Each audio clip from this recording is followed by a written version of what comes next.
Welcome to For Book Lovers Only Live Radio, where we discuss amazing books written by talented authors. For Book Lovers Only Live Radio is a proud member of the Village Connector Media Network.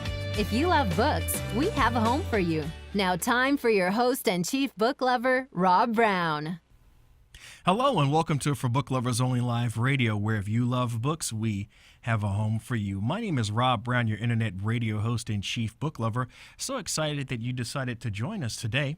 We have a very special episode of the show. Our first author from Denmark is joining us. Author Elizabeth F. Christensen will be live with us. But first, I want to take a moment to formally welcome all of our listeners and our viewers. And if this is your first time tuning in, we'd like to cordially extend a warm invitation to you to join our Book Lovers Club. It's absolutely free. We have all kinds of perks for our members. We keep our club members posted about new authors, new books coming out, book fairs that may be in your area. We also have contests where we're going to be giving away coffee mugs, tote bags, t-shirts, baseball caps, all for you, and we really like you to join.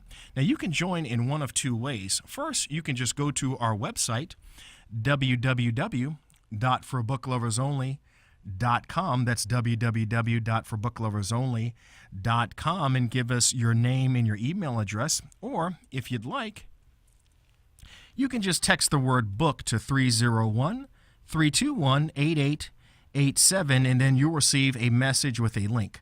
Click on the link and then fill in the form and then click sign me up, and you're automatically a member. We'll even give you a free gift just for joining, and we look forward to you joining our family of book lovers.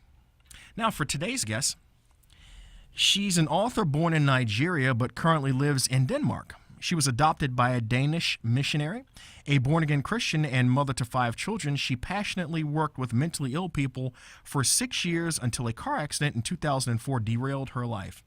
After recovering, she's actively shared her testimony and faith on Facebook for 6 years. Her book, Shame on You, Rejected but Not Forgotten, is an allegorical religious fiction book about an 18-year-old named Shame, who, in spite of her dysfunctional upbringing, is able to find her purpose in life with some help from her remarkable friends. Elizabeth, welcome to For Book Lovers Only Live Radio. Thank you, Rob. Well, I'm so happy to have you as our first guest on the show from Denmark. We're really excited about that. Yeah, I'm excited too. Well, I want to dive right in. You strike me as a woman of great faith. Why is your passion for Christ so deep? My passion for Christ is so deep because he has been my faithful companion all through my life, both through the bad times and through the good times. That's excellent. And how has being different in a foreign country shaped you? Because you were born in Nigeria, but then you moved to Denmark. How has that shaped you? I think I have become a very tough woman because it had been really a struggle. Because when I came to Denmark in '69, there were not many foreigners. Mm-hmm. So I was bullied a lot through my whole school period. So I really had to learn to, be tough. And I think maybe that's also why I'm so passionate about my faith, because I had to stick to my faith to really, to get through all that struggle. So your faith was an integral part in building up your resiliency. Definitely. I'm not sure when I started to believe in God, but it was a part of my upbringing in my home. So I was taught to believe in God and to pray. I have a sister who had taught me how to pray and to be tenacious. So that has really helped me a lot. And purpose and identity is particularly important to you. Why is that? I have had so many different incidents where I really learned the importance of knowing who you are. And I had an accident. I was in a car accident, and I lost a lot of identity there. All the things that I normally knew about myself and the things I knew how to do and the things I have learned. So it's kind of like I had to find out who I was. And so my identity in Christ is very deep as well as my passion for Christ. That's amazing. So your book, "Shame on You: Rejected but Not Forgotten." I want to talk to you about that. There are two overarching themes in this book. The main character deals with shame and guilt. Yes. How have they affected your life personally? I think they have been like a red line through my whole life, entire life. I think from the very beginning when I was born, because when my mother conceived me, she was only 17 years old, and she was not supposed to be pregnant at that time, and she was not married to my father. So I think that theme already was as issue when she was pregnant with me, because her whole entire family rejected her. So I believe that I was born with a spirit of rejection as well. So it's kind of like been something that I had to deal with all my life. Well, that's a very powerful notion that a person was kind of born with a spirit of rejection. How has your faith helped you to overcome that spirit of rejection? Yeah, my faith. I really had to understand, and I really had to understand that I was loved unconditionally by God, that He would never reject me, that He will never abandon me, that He will never stop loving me. So that has definitely helped me a lot, because if it wasn't for God, I wouldn't be here. Because sometimes I was so broken and so devastated that I didn't want to live. So that's why my passion in Christ is so deep, because He taught me to live. He taught me to want to live.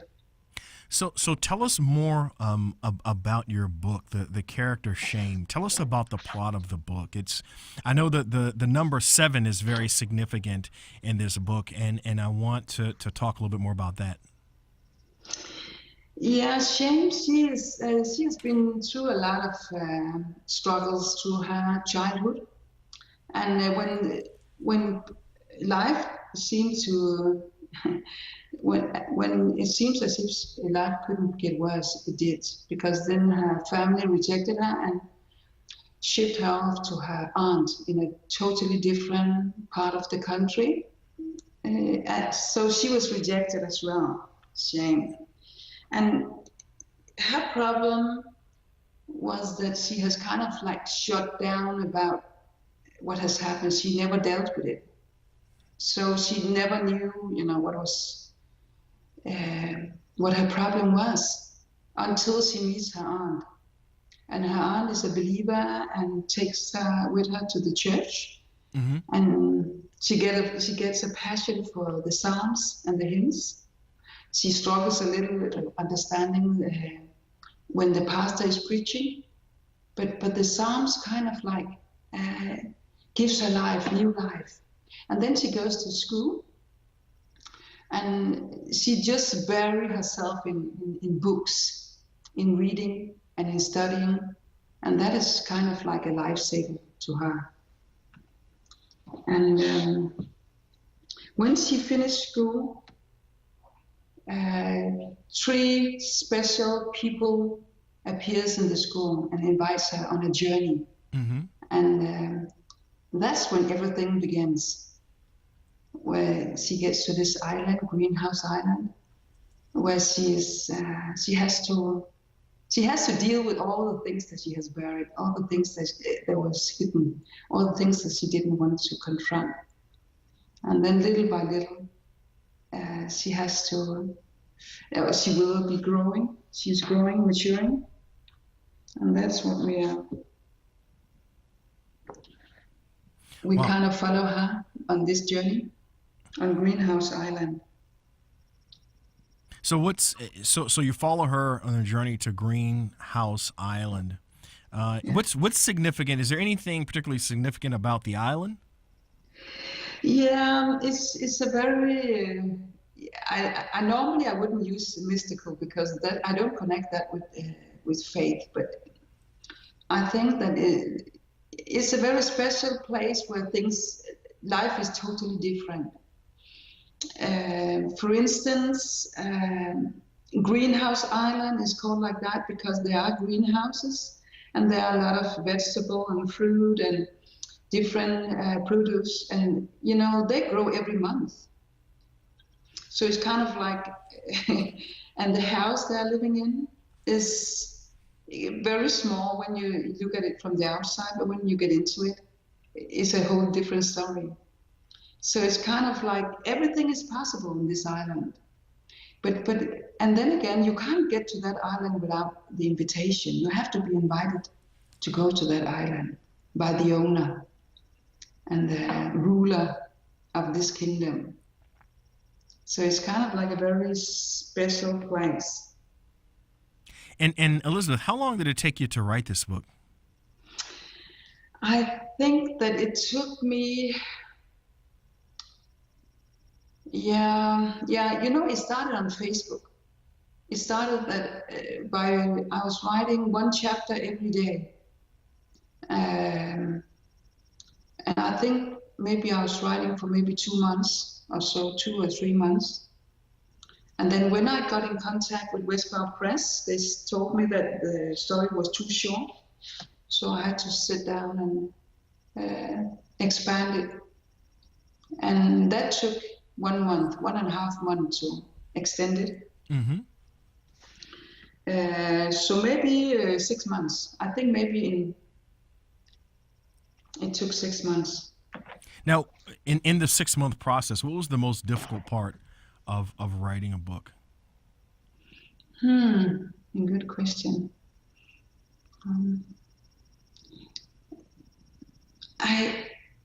I don't think that there was anything that was difficult about it. The only thing that was very special about it was that when I was writing it for Facebook, I didn't know what would happen the next day. I didn't know what the next chapter would be. So I just kind of like have to wait for inspiration. And some days, if I went out walking or I was washing the dishes or something else, then I will have maybe one line or maybe the midsection of one chapter or the end. And then I will have to work with that. So it's kind of like I couldn't just sit down and say, now I'll write 10 chapters. I just have to wait one chapter at a time. And that was really a challenge because I really kind of had to wait for it to come. Okay, so you just kind of waited for the inspiration to go chapter by chapter. Exactly. And I didn't know anything. Some people on Facebook asked me, when is the next chapter coming? And what is going to happen with Shame? I said, I don't know. He's like, I don't know. Just when the inspiration hits me, I'll let you know. I didn't know myself. So it was kind of like very intriguing. And when I ended it, one chapter at a time, and when I ended the last chapter, I was reading it, and I was just wondering, that's why I know that this book is inspired by the Holy Spirit, because when I read all those 30 chapters, I was amazed by the way they connected each chapter. Because sometimes I will go back and see if I have used the right name, or it's kind of like the way I was explaining the character. Is it the same that I said last time? And it was kind of like, it was just a flow, just like a river like that. So it has really been a very interesting journey. It sounds like it. What has the reception been to your book? Ooh, that has really been a struggle because the promotion, I kind of had to do that myself. So I haven't had that many people. Yeah, in fact, there have been some negative ones because I wanted to translate it into Danish. And the publisher said no to the book because they thought it was too intense. Oh, wow. They thought I was too, what's it called? They thought I was, I don't know how to explain that. But they thought it was too heavy. And I was talking too much about the problems that she was going through, and I was being too. Yeah, I can't even find the word right now. But they kind of thought that their readers wouldn't read this book because it was too much. Oh, so they probably thought it was maybe the content with which you were dealing in the book was maybe too raw. Yeah, I think so. And they were Christian too, but you know, it was kind of like more traditional Christians. So they thought I was too radical. Oh, they thought you were too radical. I see. Yeah. I see. The way I believe in Christ, you know, the way I'm expressing my faith through this book was too radical. It was too much. Well, if So it was kind of, at first I got kind of like, what are you saying? You know, I got, yeah, it was a rejection. But you know, afterwards I just thought to myself, wow, this book is powerful. Yeah, I was about to say, you know, sometimes when people consider something too radical or too raw, oftentimes that's an indication that you're going in the right direction. So I applaud your efforts. Now, for people that are watching and are considering purchasing your book, and for those who have read your book, what is the one thing that you want them to take from your book? If there's anything that they can take from this book, what do you want them to take from the book? I want so much for them to understand and to grasp that there's hope. There's hope in Christ. You know, you don't have to end your life miserable. There is hope. It's possible to achieve something good in life. You know, sometimes you can be in trouble so deep that you just kind of like give up. But there's no reason to give up hope, no matter how bad it is. There's always hope. There's no pit that's too deep. God can still reach you there. And you know, there's always a solution. And there's always a season for everything. So this too shall pass. It's not going to last forever, no matter what struggle you're going through. So the theme is, this too shall pass, there's always hope. There's always hope, always, yes. Well, I think that's great. I think that's amazing. I think the message of this book is very powerful, and people are really going to enjoy the message and take it to heart. And I want to give our viewers and our listeners an opportunity to follow you on social media. Your Facebook is Elizabeth F. Christensen. They can find you on LinkedIn through Elizabeth Christensen, and your website is www.greenhouseisland.com. That's www.greenhouseisland.com. Elizabeth, thank you so much. We really enjoyed you being on our show today, and we want to invite you back if you're deciding to, at some point in the future, write another book. We'd love to interview you again. Thank you so much for being our guest today. I say thank you. My pleasure. Elizabeth Christensen, we want to thank her for joining us today, and we want to thank you for tuning in. Be sure to purchase a copy of Shame on You, Rejected But Not Forgotten at ForBookLoversOnly.com. And also be sure to follow us on social media as well. You can follow us on Facebook for Book Lovers Only, Twitter at FBLONLY, that's FBL Only, or Instagram at ForBookLoversOnly15, that's at ForBookLoversOnly15. We are out of time, but once again, thanks for stopping by. My name is Rob Brown, your internet radio host and chief book lover, and this is For Book Lovers Only Live Radio, where if you love books, we have a home for you. Take care. I'll see you next time.